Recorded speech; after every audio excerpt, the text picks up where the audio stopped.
What's going on, everybody? Alex with you here again. Thanks for dropping by. It's always great to see you guys. I want to take a minute of your time today to briefly discuss with you guys the built-in AI chess engines that are going to be available within the Chessnut EVO. So there's going to be Stockfish 15 built into the Chessnut EVO that will range in ELO between 600 to 2850.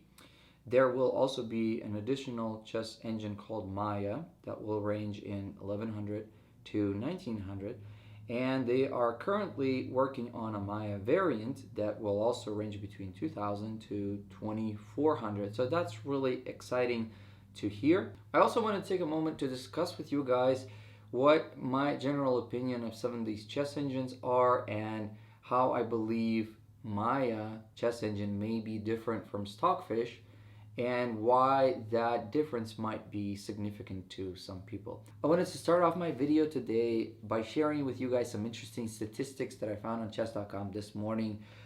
There's quite a few chess players out there. I didn't even realize how many million chess players play regularly on chess.com. But with that said, okay, I'm going to read you guys some statistics, okay? So bullet games, there's 15 million chess players that play bullet games with an average ELO of 620. There's blitz. Now blitz is going to be, bullet is going to be 1 minute games. Blitz is like 3 minute games. 22 million blitz players out there with an average ELO of 654. Rapid, which is the category that I usually fall into, it's somewhere between like 10-minute games to 30-minute games, I think. 54 million people, that's the biggest subgroup. 54 million people with an average ELO of 658. Now, daily games, those are the correspondence type of games where you play like over a period of half a year or something like that. I don't really like those games. I don't like to drag out my games more than, honestly, 20-30 minutes, but there's 4 million people that play daily games with an average ELO of 926. Actually, there's a big bump here because not a lot of people know of the daily games, and little bit bigger ELO there. But the large body of chess players is honestly in under close to like 600 ELO, and that's okay because the select few chess grandmasters out there, those streamers and everybody that make chess exciting and that we follow them, may give a wrong illusion to what we should ideally aspire to. We are okay at being under ELO of 1000, even though that might seem like the way to go. We should not try to aspire to become grandmasters. Where exactly am I going with all these statistics? I want to talk a little bit about one of the chess engines that's present in, actually it's present in everywhere, is Stockfish. Stockfish is so ubiquitous. It's considered one of the strongest chess engines in the world right now. It's present in most of the electronic chess boards that I have reviewed on this channel, and it's built into essentially everything, okay? Stockfish is great, and although Stockfish is a great chess engine, I feel like if ELO rating of about 1500 and upwards, Stockfish becomes a very challenging opponent. It usually doesn't really make mistakes and plays relatively well. I do find Stockfish to be a little bit linear in my opinion. So while I was testing the Chessnut EVO, I started off the career mode, and usually when you're starting off a chess career mode where you climb and play a lot of games, sometimes they'll ask you in some situations whether you're a beginner, whether you're, somewhat advanced, expert, and then they'll put your ELO according to what you pick. Like on chess.com, they do that quite often. Well, I just started off at the very bottom just to see how things are, and then at the very bottom at ELO of, I believe, 600, they pair you with Stockfish at 600 ELO. And I have to say that although I haven't really frequently played with Stockfish at 600 ELO, Stockfish does tend to be playing a little bit funny at lower ELOs. And by funny, I mean it tends to make interesting moves and sometimes blunders.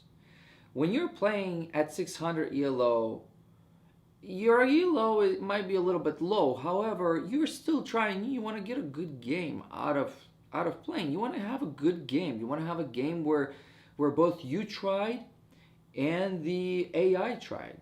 Okay, what happens oftentimes at ELO of 600 on Stockfish is that sometimes I will notice Stockfish will play relatively advanced games even at lower ELOs.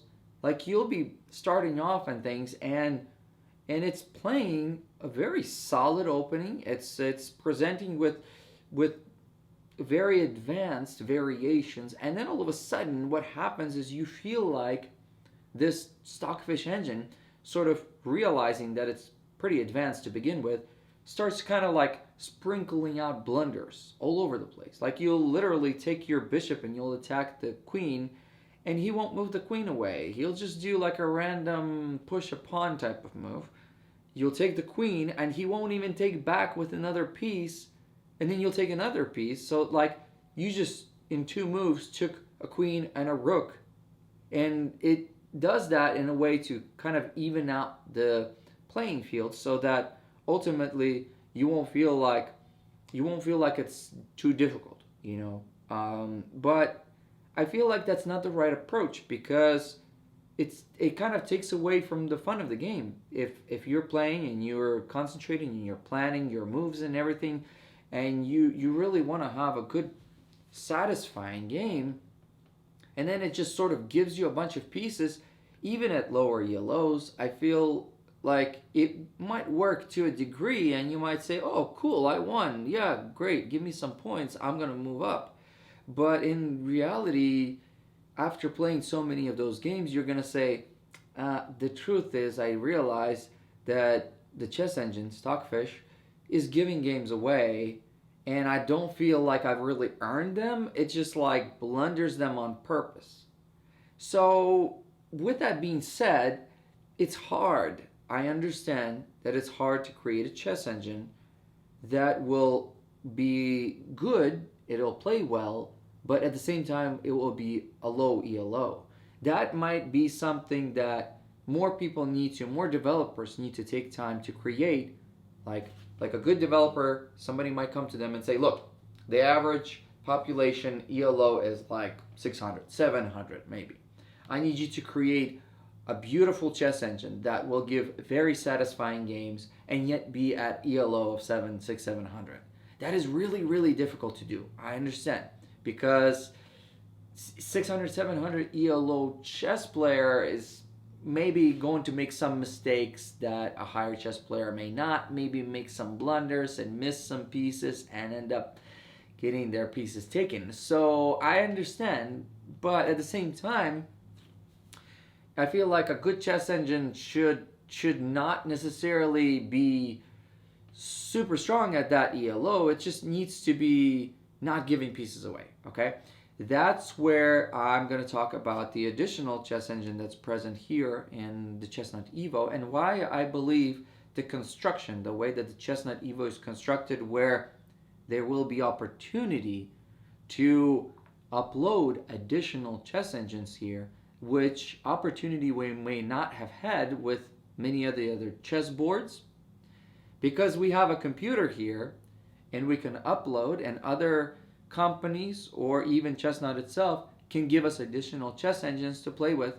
That gives us so much more variety, because then we won't have to be stuck with just Stockfish. We can be playing with other chess engines. At this time, we have Maia. Now, Maia is ELO rating of 1100 to 1900. And I have to say that although to some people that might seem a relatively small range, and you might say, well, I'm rated 1950, so does that mean Maia is not going to be a chess engine that I'll find useful? Actually, you will. You will, because there's a difference between Stockfish and Maia in a sense that as I was playing the career mode and sort of advancing my points and my ELO up to about the range of ELO 1100 or so, 1050, I kept playing with Stockfish. So every time you play, like let's say you're rated 900 ELO, you're going to start a game and it'll say you're playing against 900 Stockfish.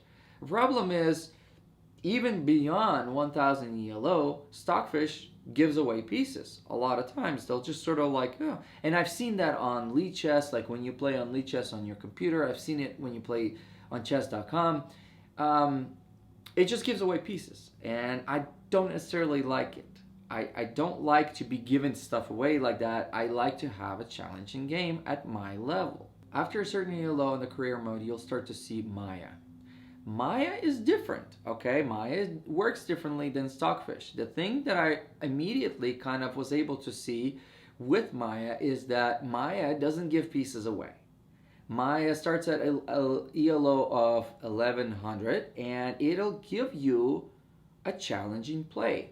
Now the main difference, what I feel like between, let's say, Maia level 1100 or 1200 or 13 or 14 is that Maia at 1100 will be more focused on kind of looking one step ahead. And then as you start to advance in the Maia chess engine, will start to kind of see a little bit further ahead. But most of the time, Maia doesn't make these blunders. And whenever I play against Stockfish, like let's say I play Stockfish at 1250, and then after playing Stockfish, I see Maia at level 1200, I know that Maia is going to be a lot more difficult opponent than Stockfish at like 1275 or something. Because even at 1275, Stockfish will still tend to make some inaccuracies that it just kind of throws in there. Maia doesn't do that, and it makes the game more challenging, and your approach is different. Because with Stockfish, when you're playing against the AI, oftentimes, in order to win the game, especially at lower level ELOs, all you have to do is play kind of defensively, and don't make any blunders, protect your pieces well, and just wait for Stockfish to start making inaccuracies. Make sure to be able to detect those inaccuracies and take advantage of those, and then you'll win the game. Just keep an eye out with Stockfish for when it starts making inaccuracies, because it'll sprinkle them out. With Maia, it's actually doesn't make those mistakes, and so your approach is, from my experience, is you have to be a little bit more aggressive, and you have to come up with a good plan sort of in the beginning of the game in order for you to take advantage of how Maia plays. If you're just going to play defensively, you're bound to make inaccuracies quicker than Maia will, and then ultimately you might end up losing the game. So that is the approach that I found. You have to come up with a good game plan and take advantage of the situation positionally, really push for it, kind of try to gain some momentum, try to gain some tempo, and really push for it. And then you'll be okay with Maia. But still, it's a different approach. And as you guys can see here, playing with different chess engines requires different thought process, okay? Once again, I feel like this Chessnut EVO is just so interesting and successful in such a way that because of the integration of the computer with the board here, we are bound to see more different chess engines that will become integrated here, and more upgrades to the existing chess engines that will make our ability to play with AI more interesting and more satisfying. Because the reason why a lot of us end up playing online against real people is just because playing against the AI sometimes feels weird, just like playing against Stockfish may feel weird sometimes. Even the adaptive AI that was present on like Square Off, when you're playing against the AI, literally the adaptive AI may consist of, if it realizes you're starting to make inaccuracies, it'll move a piece back and forth a couple of times, and then you're like, oh, that was not foreseen, and I kind of felt your tempo, the opponent's tempo, and all of a sudden you tempoed your way back, giving me extra time that I didn't need, or at least I wasn't prepared, but thank you, I guess. My entire game was sort of clued in on the fact that I had this much tempo left, and you literally within 2 moves gave me double that tempo. So suddenly, like, it sort of feels like a giveaway too. So something to pay attention to. Chess engines are not all the same, Okay, the more you play against different chess engines, the more you realize this.